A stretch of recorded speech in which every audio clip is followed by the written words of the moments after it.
Welcome, audience, to the podcast. I'm Liz in Listen Christy. And I'm Christy in Listen Christy.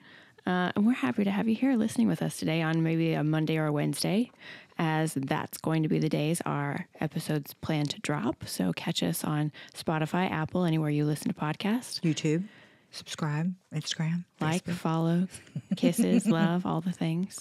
Reach out. Mm-hmm. So we are targeting, what would you say? What audience? 8 to 80 and old, crippled, and crazy. And if they can't walk, we'll drag them. Yeehaw! What else might you need? Not more. Yeah. Just a tetanus shot. Okay, so if you fall into that category, sign in, tune up, get with it. We were contemplating what to call I feel like every audience group likes to have a name or a title. Mm-hmm. I feel like the most popular, everybody's got a Swiftie. Yeah, Swiftie. So I said, well, we could have listies. Oh, listy would be good. I like listy. I mean, if you're going for that loyalty base. And if it comes with a G6 like she has, I'll take it. Okay, sign me up. I'm ready to go. Okay, so you and I were watching a podcast the other day. Can we talk about that? Yeah. So I don't know how much we've just dated ourselves by saying this out loud, but I had... Oh, I'll date myself in a second. Hold on. So I asked somebody, what's Twitch? They were like, oh, it's live gaming. And I'm like, is it just a new thing? Is it, I feel like something's coming along all the time. And they said, well, sometimes people use it just to watch them. People can watch people. Playing video games. Well, or just living in their home. So it's like virtual reality television and I said, streaming? I'll date myself. JenniCam. Who out there remembers Jenny's Cam from 1996? So basically, she set up all these cameras in her apartment, and you could watch her everywhere, I think, but in the bathroom. And that must have... Like 24/7? 24/7. So you watched her sleeping. Did she have a family? It was just a single girl? She was a single girl. And I want to say it lasted about 7 or 8 years. I'm not sure. And then she just decided to retire it. But if she had waited for Twitch... So did she talk about the kind of money she made? Did she just do it? Certainly not. I don't know any of the details of what... I don't know. She was my Lucy Lips era. So that's how I knew her. I remember, gosh, I guess I was 12 when I got on the internet.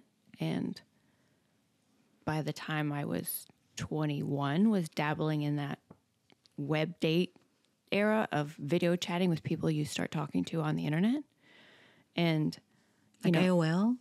No, yeah. I mean, like certain websites, you'd go to websites, you'd get in chat groups, you'd start talking to people, and then you'd have the option, do I want to go on cam or not? Like, do I want to live up? And some people's decision-making, once that camera turned on, differentiated quite a bit from other folks. But, I mean, you could watch somebody cooking, you could watch somebody watching... I have a feeling that the majority of the people on Twitch are going to be gamers, but how this got started is I love this podcast with a guy named Stephan, and his co-host is a guy named Jack. It's the Stephan Iced Coffee Hour. And so I'm watching him, and he's interviewing this pretty red-haired girl, and I'm thinking, gosh, she kind of looks familiar. They're not doing in their studio. Huh. I don't know. That kind of that house has a Texas feel. And then he talks about getting to pet a horse at her place, and that they'd flown in, and, Houston's a lot nicer than he thought. So I start listening, and I'm like, I know her. Well, she's making $2 million a month on Twitch. I had hired her for years to be my daughter's, the face painter at her birthday parties. And she had a character company. So if you wanted, let's say, 3 princesses, it's copyright things you can't, similar to a Disney princess, but, And they were these incredible costumes. They were always in character. The painting, very artistic, couldn't have been any more professional. And she starts describing my child's birthday on the podcast. This is the girl you sent me the video of the other day. And she said, that's crazy. And she's making $2 million a month. So did she talk about how she earns the money? What does she do? I mean, like, is it porn? I think most people watching it, I assumed that they already knew what she did. I don't think it's gaming. Maybe it's Could we get a little recon work? Yeah, I know. I didn't get to finish the podcast. But, I mean, I watched 80% of it. And I'm just going to assume that it was something... Sexual in nature. Yes, sexual in nature. Because she didn't seem like a gamer kind of person to Although me. that thing that you sent me today that I could get up to $45,000 per photo for feet fetish. Yeah. Yeah. Crazy. $45,000. I know we talked about this the other day because, you know, that's one of the things that we first touched on when we met. Christy had been having a bad day and I was having a bad day. And some random reached out to me on Instagram and said, hey, I'll pay you for a picture of your feet. And I was like, what are we talking? I was like, I need some female feedback on this. And so I sent it over and I was like, you know, I've heard foot fetish is a thing, but did you know could get paid for it? And she's like, well, what kind are you talking? And I said, well, let me find out. And I think he came back and he said $25 for a set of 3. And I was like, look, I am far too artistic to settle for that. I sent it to my girlfriend, Danielle, and she said, I'm going to get a pedicure. I'll call you back. But like, I would have put some hard, heavy thought into that. Like, you know. Absolutely. And if it's not a foot fetish, is it a thumb fetish or ear fetish? I don't know. The arch of your foot and the red bottom heel. Like, you know, I mean. Look, he gave direction? Look, no, this is what I would have come up with. But we could maybe have a calendar on that. Just on feet. Mm-hmm. We could do a foot fetish photo shoot. Or not. I'm telling you, we probably will get some feedback on that. I'll wait. I can't wait. I'll hold my breath in waiting. Anyways. I mean, we don't have bad looking feet. I don't think that's the point. Oh. They want any kind? Well, I mean, I've They'd never... be pretty. Well, yeah, but aren't most feet... No. Girl. Well, not men's feet. Okay. I'm never talking about anything on a man. Okay. Okay. So today, I looked up before we came on, is National... And everybody wondering why we have that Nutella. It's National Nutella Day. Mm-hmm. But... we had a little bit of a lifestyle change starting a week ago. Mm-hmm. We went no sugar. Mm-hmm. And I have to tell you, a little lethargic today. It started to kick in for me. This is the 6th day? 6, yeah. Yesterday, it started kicking in, the headaches. I feel like on about day 3, you start feeling almost like a magnetic pull from your body. Like this heavy weighted energy in your muscles. Did you feel that? No. Everything just felt like a bitch. Like it took me more work to get started or get going or just move. Like I was folding the towels and my arms just felt like logs. And so after day 3 and 4 of feeling like that, I feel like today's just, I'm exhausted. Yeah, it does. It feels like you've run the Ironman, as if I would know. Why would I? Okay, it feels like I ran to the front of the post to get the mail. Right. So not only, which is equivalent to the Ironman. Come on, really. What did you show me the other day? You said, "Look, I got this cute new sports bra for when I work out." And she's looking at me like, for when you what? I go, yeah, you're right. Return it. Amazon. Bye-bye. Amazon. I know. I have to imagine. I've never done heroin or crack. It cannot be as difficult as sugar.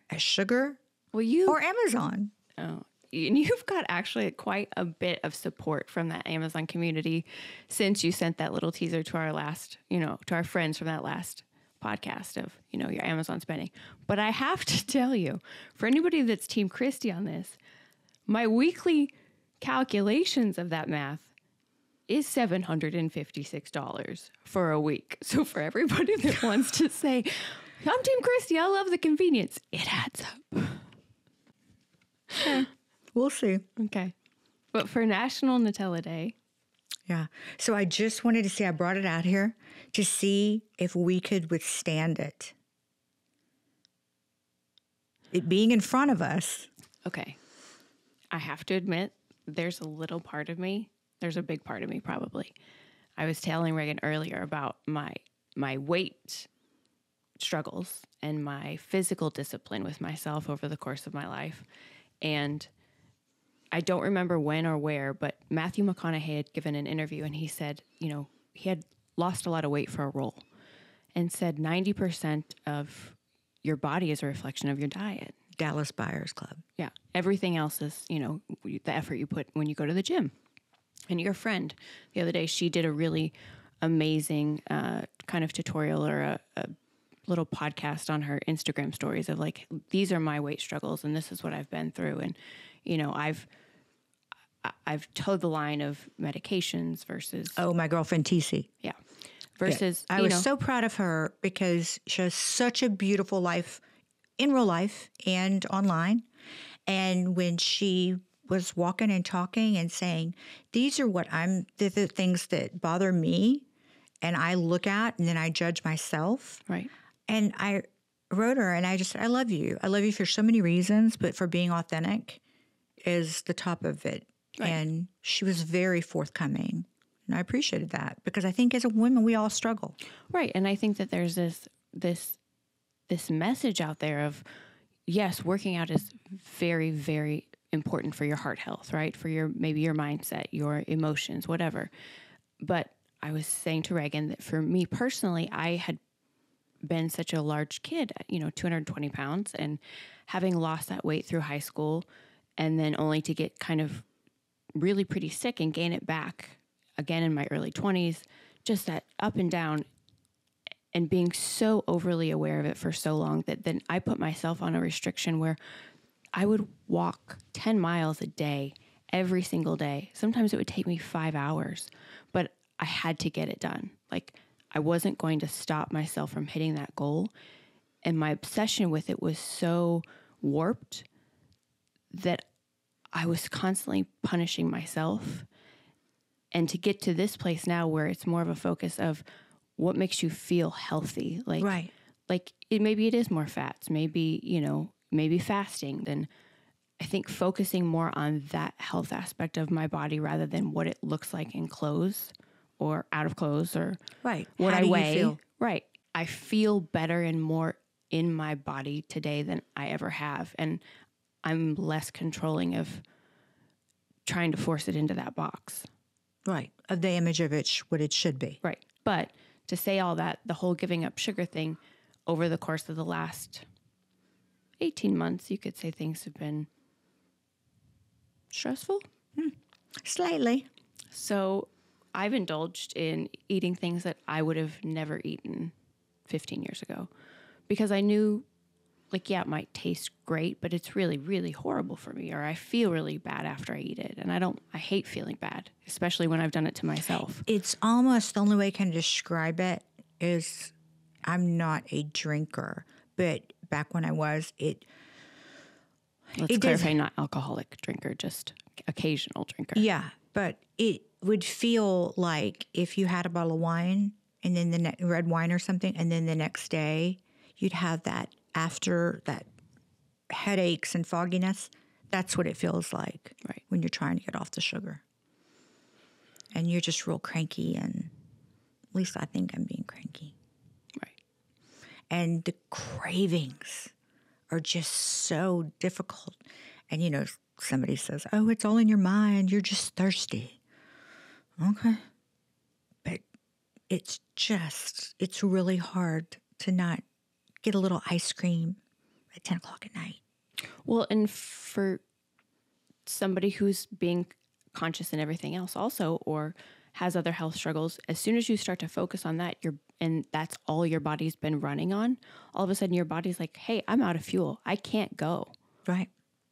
I think our goal is to I'm sure people are going to be saying this going, you don't need to lose weight.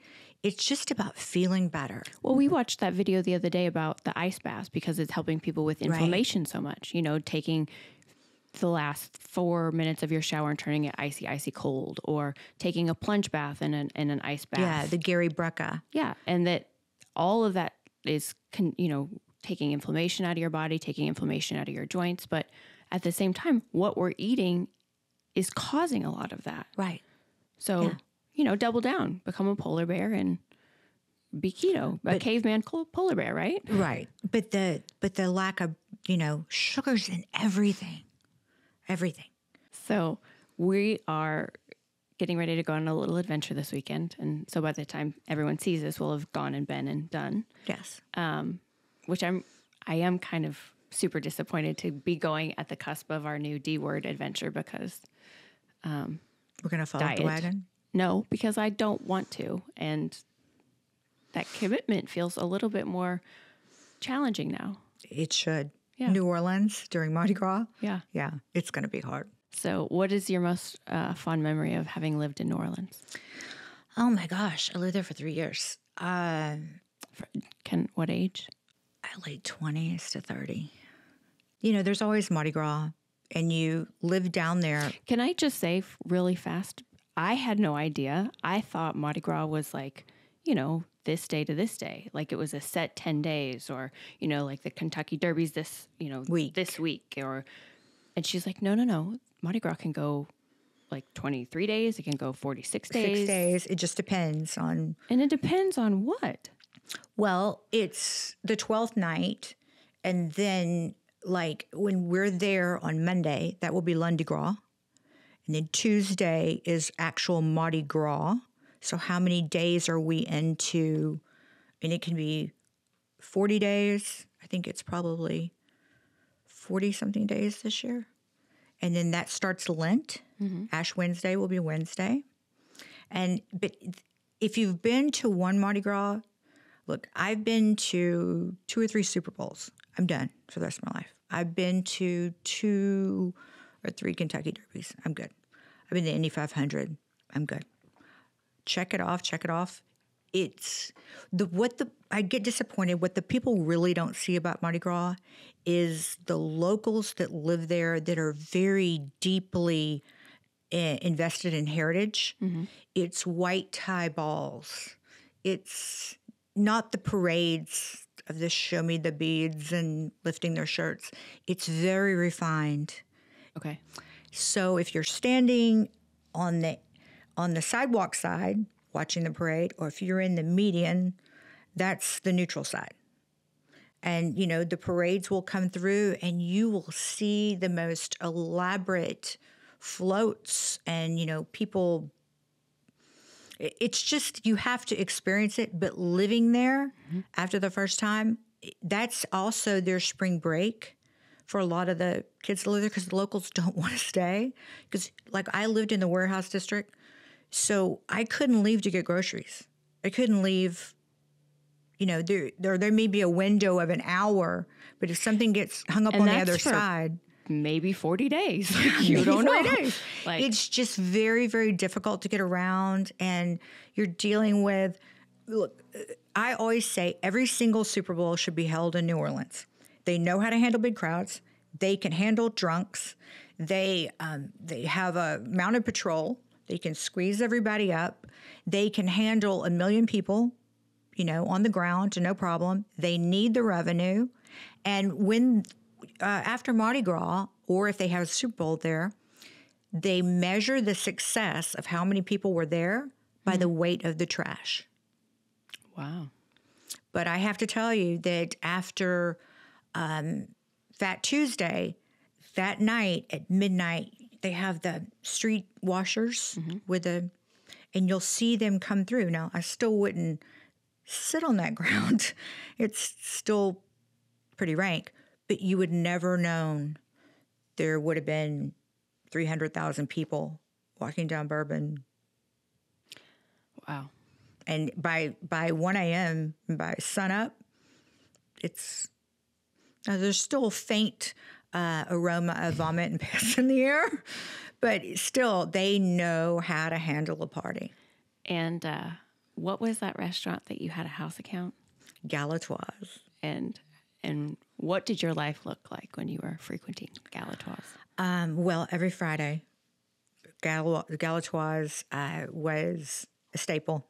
Had to be there. It was like the place to be seen? The place to be seen. They did not accept reservations. So a lot of times when the weather's good, and in the South versus where you're from, the weather's good for us in November, December. You know, it really kind of doesn't start getting cold until the end of January here. So you would say you would find there were men that I don't know where they lived. They would just kind of appear. If there were guys of the street or like the same hustlers. Repetitive men? Yeah, you kind of get to know them. And they would come around and you'd find them on Thursday night and you would say, I need you to hold my spot. And so they would come and they'd get their bottle of whatever and, you know, you'd pay them if they wanted to go to the liquor store or whatever. And not too much, though. So they would get their little camp out area and just sit down and wait. And they're holding your table for you for when they open the next day.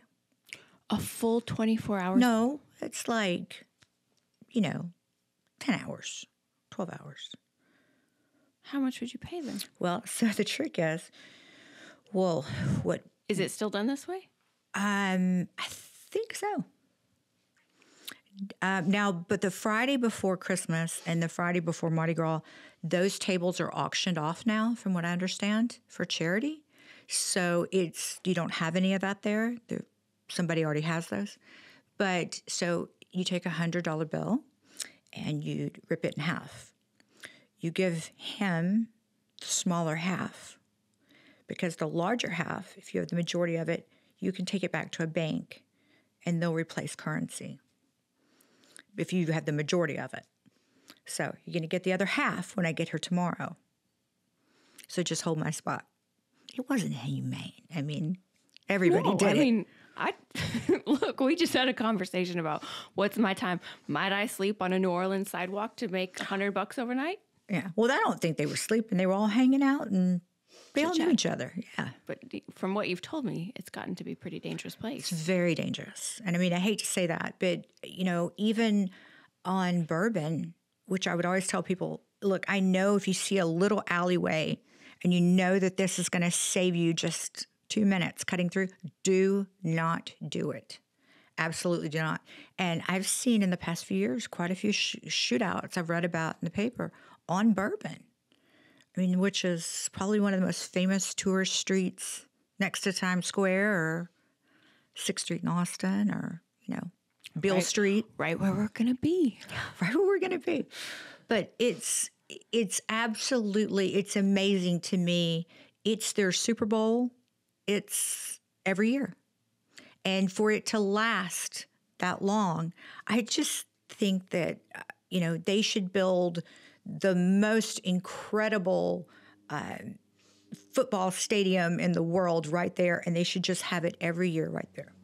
Now, did you anticipate wanting to stay there when you lived there? I wasn't really sure.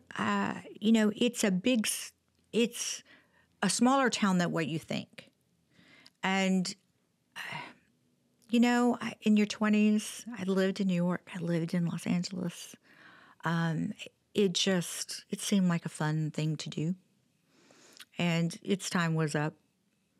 And, I'd spent time there and made great memories, wonderful friends. You've got a couple crazy stories from New Orleans, if I'm not mistaken. I do. Do you remember any off the top of your head? Well, I do know you've told me the one about your friend that we're actually going to see when you drove past her garage and you thought she had an intruder. We had left our favorite restaurant, and it was a little house in a little converted house on, it's called Chapatulas, and up by the river. And she told me, and it probably only held 20 people in the restaurant. It was called 1179. And she said, I just don't feel good. I think I'm going to go home. And we lived 25 yards from each other in the warehouse district. And I was like, she's never sick. And she felt, I felt her. She felt a little warm and looked achy. So she drives home. About 15 or 20 minutes later, I come behind her, and they're one-way streets. So I would have to go down her street, go up 2 blocks, turn around, and come back to come to my house. And as I'm driving in front of her house, the garage door and her offices are in the bottom, architectural firm are in the bottom, and then she lived in the top of the loft. And she had built it out. It wasn't anything James Bond state of the art. And I knew she didn't have a lock on her door. And all of a sudden, I see the garage door, and it's down maybe 20% of the way. And then I see this yellow caution tape stretched across and an orange pylon in the middle. And I'm just like, caution tape. And only the lights are kind of faintly turned on in the back. Well, I see a shadow, and I see a man inside there. And he's laying down, and he's kind of made himself I don't know, he's over in the corner. I see him when I'm driving by. So I stop, and I back up, and I pull in, and I lose it. I've got my gun, and I start yelling at him. And I said, "What did you do with Cindy?" He's this drunk. He doesn't know. Hey, get up, get up. So I make him go up the stairs. Now she's taking Tylenol PM or whatever it is, Benadryl to sleep. And I'm like, Cindy. And it's a loft. So it's all kind of open, but it's a shotgun. Mm-hmm. And KK, is that you? And it's pitch black, except you can see the outline with the light behind me. And, I've got this guy up against the wall. And so she turns on her light, and she's like, "Who's that?" And I go, "I had caught him breaking in. Are you okay? Are you okay?" And she looks at me, and she goes, "Did it ever dawn on you to call 911? And I go, "No, it didn't." The guy was pissed on his leg. Who was he? He's a homeless guy in the neighborhood. He just wanted to get in out of the... So he sets up a caution encampment in her garage? No, she did, because the garage door was broken and she was sick. So now she's got 102 fever, and she didn't want to, she's 5'1", so she didn't want to spend the time. It was off the rails. She'd have had a half a dozen by morning. Yeah. You better be lucky I was here. Yeah. So our adventure to New Orleans is for a special event. Well, yeah, it's Super Bowl weekend. But it's also, my girlfriend's having a surprise wedding. Which I have to tell you, I think is pretty cool. Yeah. So everybody's coming to her house, she thinks, for this, or they think. No, she doesn't think. They think for a big Super Bowl party. And they're getting married. And so I am officiating. So this will be like my 16th wedding or something to do. Which is crazy to me, that one human being is even capable of everything else you've done, but you've also matched up how many couples? 14 or 15. And of those, how many have gotten married? All of them. Oh, no, that's how many people I've... not the people I've married are like 16.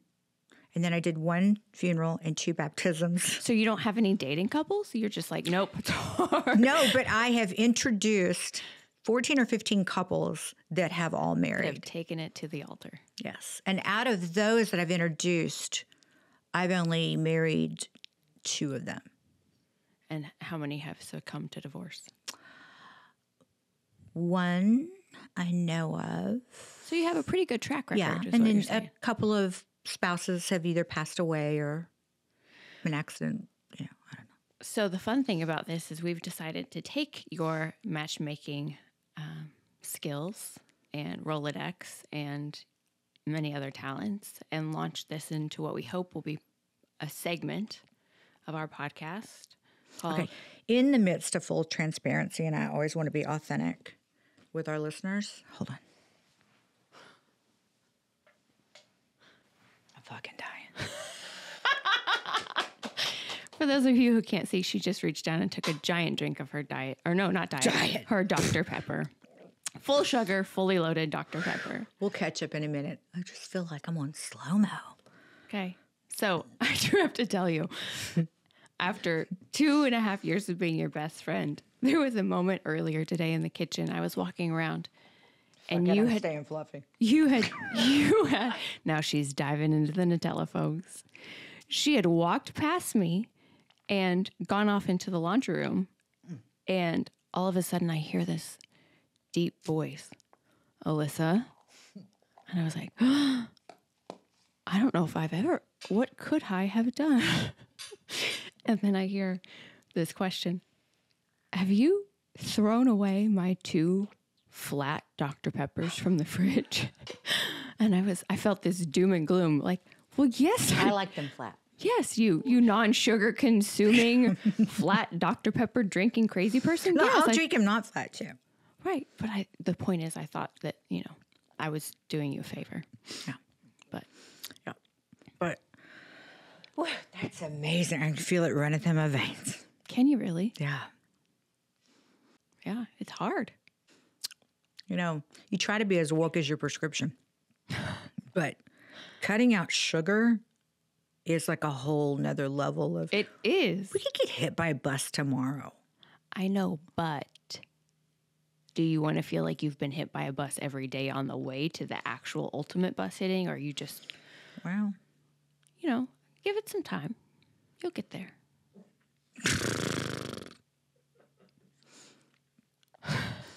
I don't know. We'll see. Speaking of food cravings, it reminds me one other time when I was living in New Orleans.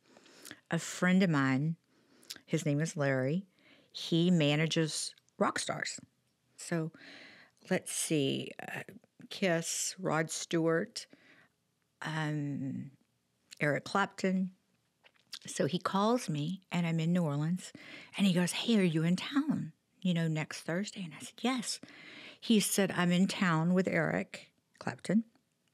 And so he said he's playing at the Superdome, and he said, why don't you, we'll have dinner, then I'll take you over pre-show, we'll hang out, and, you can meet him and be backstage, and we'll watch the concert.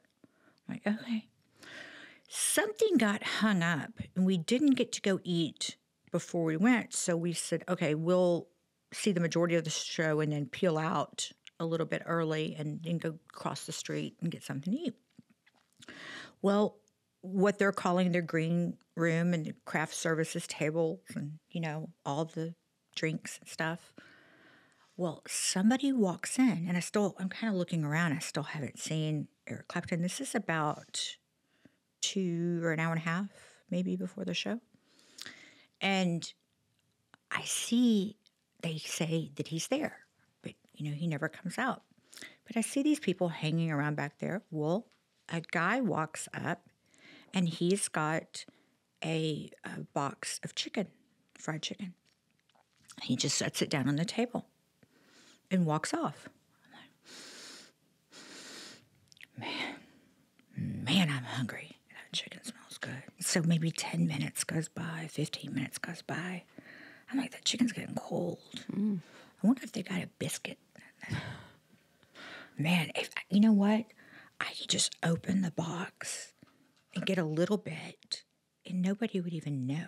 Like, somebody's just left it here. Right, because, it was like Just on this table. fried chicken fairy. Yeah. So I get a little closer. I'm kind of moving the box to see if anybody says, get away from that chicken. Nobody says anything. So I was like, screw this. So I open it up, and I thought, I'm just going to take a little piece off of this breast. And so, oh my God, that skin, that original skin, and it's so good. So I start eating more skin, and they have another breast in there. Basically, I have cleaned it down, put it back in, put it back. Here comes my friend Larry. And he goes, hey, I can't wait to introduce you. I just went over some stuff with Eric. He's going to come out here in a minute. And this is before camera phones. And he said, but did you bring a camera and get a picture with Eric? And I don't know. I must have had some like oil from the chicken or something on my face. Grease. And so anyway, he reaches over to pick it up. And it's like, he opens it up and he goes, did you see anybody touch Eric's chicken? Eric who? What chicken? What chicken? And he goes, you didn't touch the chicken, right? Well, I barely touched it. I ate it as fast as I touched it. He goes, that's Eric's chicken. He has to have that skin to lubricate his vocal cords before he goes on or he won't play. Oh, are you kidding me? No, you're not. No, you're playing. Is this my playing face? What'd you do, Blondie? They had to send out for more chicken. I bet so. But I said, I don't want to meet him. I don't want to meet him. Because, oh no, I'm going to tell him. You're the reason. It was getting cold. I did you a favor. I did you a favor.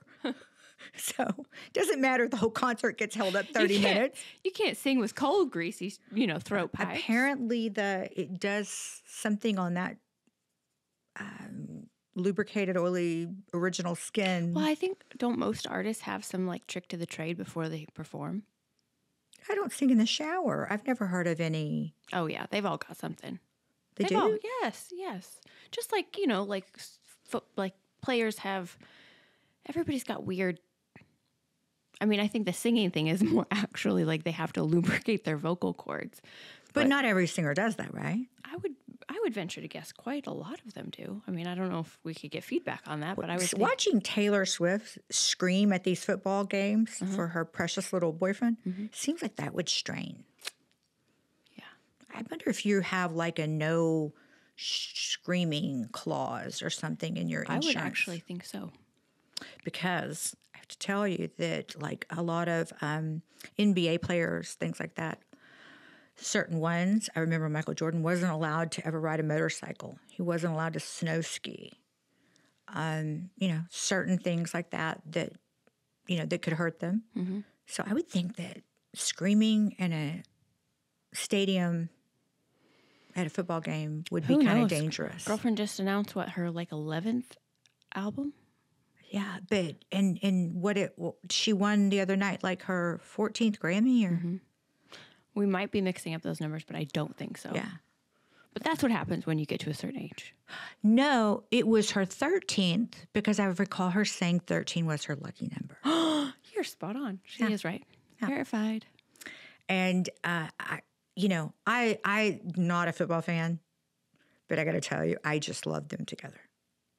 I think that they are adorable. I just love that whatever she's doing, I feel like her fan base is counteracting a lot of the negative energy out there. Like she's really trying to be the antithesis of everything that January 6th kind of was, even though we're not going to do that.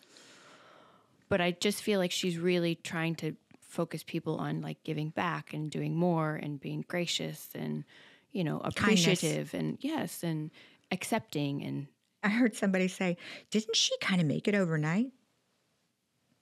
She's been writing songs since she was 10 years old. Yeah, she's been grinding this out for... And didn't she just turn 30?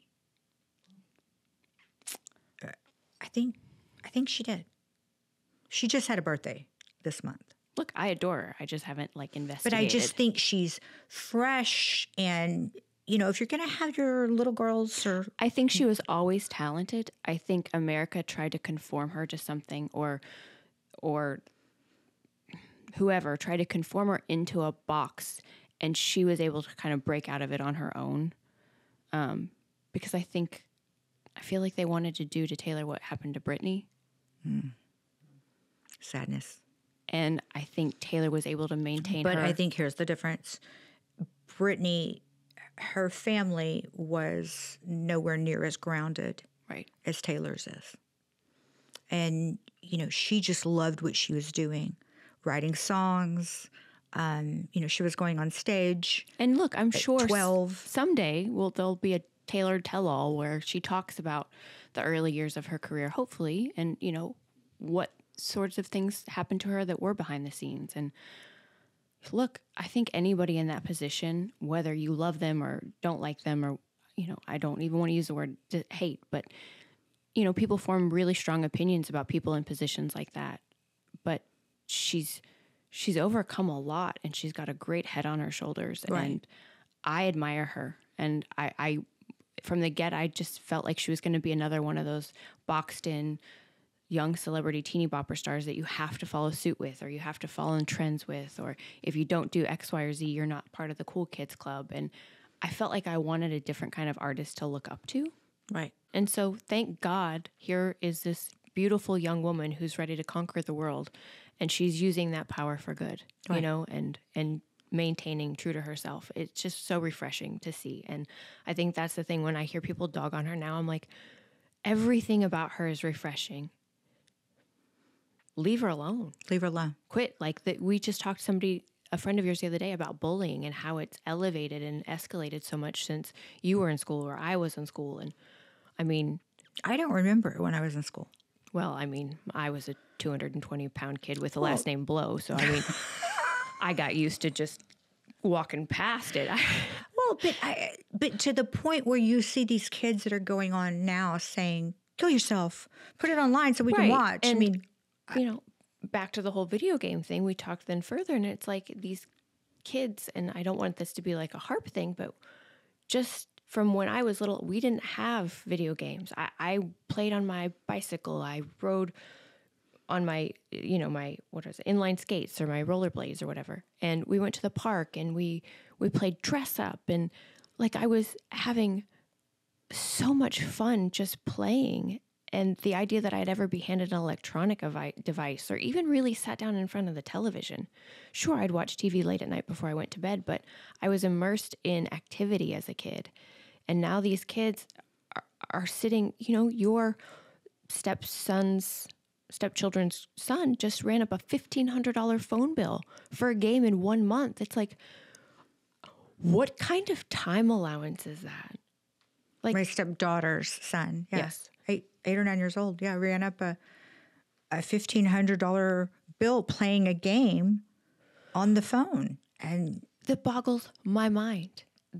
And so here we have all of these kids that are self-sitting because now we have both parents working outside of the house. They're both tired. They're both coming home. They both want me time. Dad and mom both want to work out. Maybe they don't want to cook, or, one of them has a work project to finish. So now these children are in school all day and then in the evenings alone.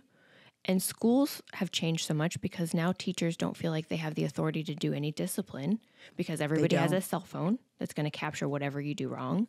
And I can't cross that line or I'll lose my job that I don't make enough working in anyways. And so no one's accountable. Kids aren't accountable. We just talked that crime's increasing because criminals know that for small theft, nobody's going to hold them accountable for that because people aren't being accountable for committing murder. What is the lady we saw the other day? She stabbed a guy 109 times and she got off. Right. What the hell? Right. I mean, there's no accountability. Right. So all these kids, I feel like with this bullying situation, just they're learning that to hate each other, versus I feel like there's this need to find conformity and like you have to be like me and you have to like everything that I like, because if you don't, because now there's so many options, right? Like 30 years ago, how many really awesome professions were there? I mean, I was always told you could be a lawyer, a doctor, it was in the top 5. But now expand that knowledge today of all the different careers and the possibilities of what you can entertain or choose to be or study or be fascinated by. And there's so many things that you could hear a story and be like, wow, what an incredible career. But it's a whole new genre. Right. But all of that diversity in lifestyle choices creates so much differences that I feel like the youth has a gap of feeling like, well, if you're not like me, you're against me. Do you think that's where school shooters come from? Maybe. Or feeling like so much of an outsider to everything that there isn't, there's, like you say often, like, I hate all the labeling. Like, why does everything have to have a label? Why can't I just Why can't anybody just be them? Right. And why does it have to come with directions?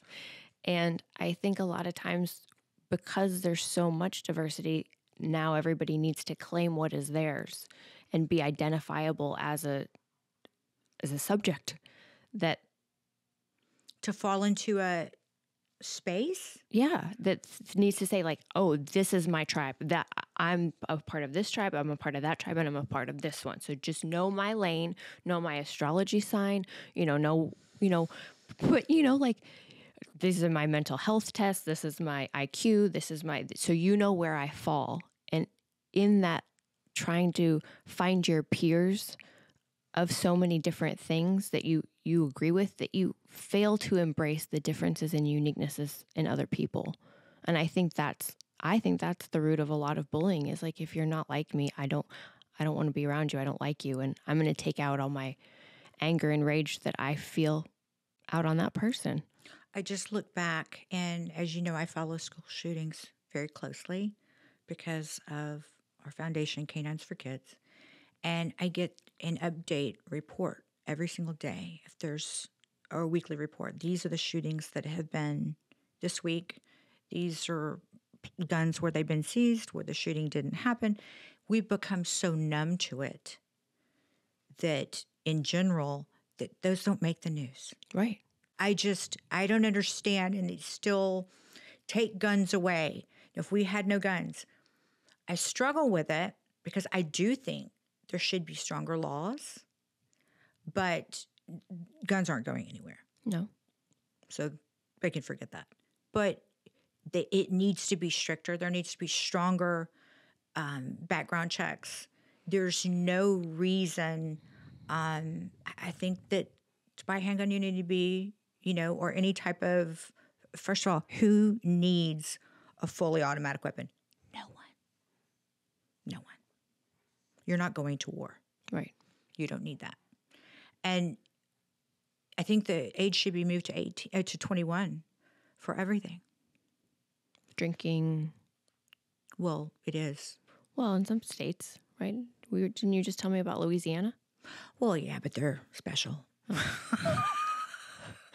Okay, we won't tell them. Yeah, well, no, they know. Oh. They have you're going to see drive-through daiquiri factories. So you just driving down the highway. Oh, so you can drive underage and illegally while driving, or legally there? You pull up to get your cocktail to go. Are you kidding me? No. Wow. But in Louisiana, it's been, you'll see some young kids pull up there and, hey, my mama sent me to get this. Okay, honey. Good golly. I'm a little nervous. I always say in New Orleans, you'll never find an AA meeting or a Weight Watchers meeting or a Jenny Craig meeting. Well, good. I wasn't going looking. They know how to live large. But hold on.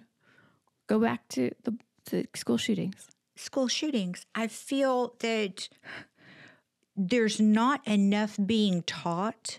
Yes, we teach teachers, but I think parents should come together and be required to take certain classes that say, is this person wearing a hoodie in a funny time of the year? Do they look sullen?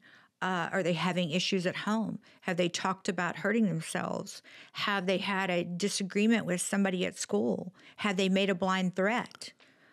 All these things that there's usually signs there, right, and no one's saying anything. There's 2 points to that. Nobody's saying anything, but also the follow through for when somebody does say something often isn't as effective or impactful as they hope it will be. So having been, in a certain environment as a child, I knew that the recourse that could be taken for my situation was very slim to none, and the choices were grave. And so you teeter on this line of, if there's a necessity in youth or in a home or you have to leverage, like, how bad is it? What level of trouble might they get into? What are the repercussions of this? What support systems will come in and help the whole family function together again? And, it's so multifaceted. And because it's so faceted, there's kind of a disconnect in the start to end. A lot of children aren't seen through the system. And it all starts with what? Drug abuse, violence in the home, Broken home, alcohol. And so for us, not only is Canines for Kids something that prevents children from bringing weapons to school, it also... Or drugs. Right, or drugs.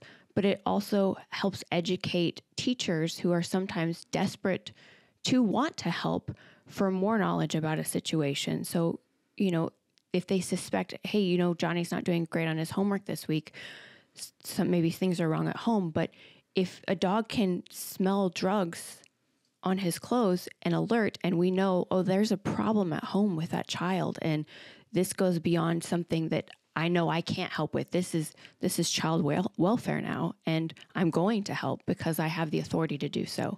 So having canines in schools gives peace of mind to teachers. It draws down the emotional to parents. But the kids even, they talk about how much it makes them feel safe to be in a school and study when they know Canine Lucy is there, for instance. Right. They don't vote Republican or Democrat. They don't care how you vote. They never take, an Ambien to sleep. They never ask for overtime. They do it all for the love of a tennis ball. Right. And, you know, one of the other points with Canine Lucy and John, her handler, was how much of an act of compassion it has taught some of these kids. You know, it wasn't until I became an adult and I realized my dependency on my animals for emotional support, what a difference it has made in me as a human being. Right. Some kids aren't allowed that. Some kids don't grow up with animals. They grow up thinking it's okay to kick a dog or to, you know, injure an animal or kill it or harm it. But being semi-forced to engage with an animal that looks at them and pets them and, or, you know, licks them. Right. And is there to love them. It's teaching, sometimes giving some of these kids the only access to a compassion lesson that they'll ever have. Right. And when you start to learn how the world treats people and you, compassion becomes a very powerful tool to have, I think. Well, I just think the dogs set such a tone to those kids, and I've heard it multiple times over the past few years. Oh, we get one of these dogs. Somebody cares about us. Right. No, and my niece even, she goes, you know, Auntie, we have an officer now. Can we get a dog? And even for her to ask us, it still takes steps. So right. For us to go out and knock on doors and beg and plead and say, hey, you know. But the proof of concept is there. Oh, absolutely. You know, we've been doing this 14 years and have removed close to $7 billion in contraband. Of course, we don't get to keep any of that. But the dogs, their noses are 500,000 times stronger than a human's. Why would you not have one? Right. Well, join us again next week. Listen, Christy, and follow us on every bit of social media there is except for Twitch, because we don't do Twitch. But all the rest of them we do. Not yet. Say goodnight, Lucy. Good night, Lucy. Hey!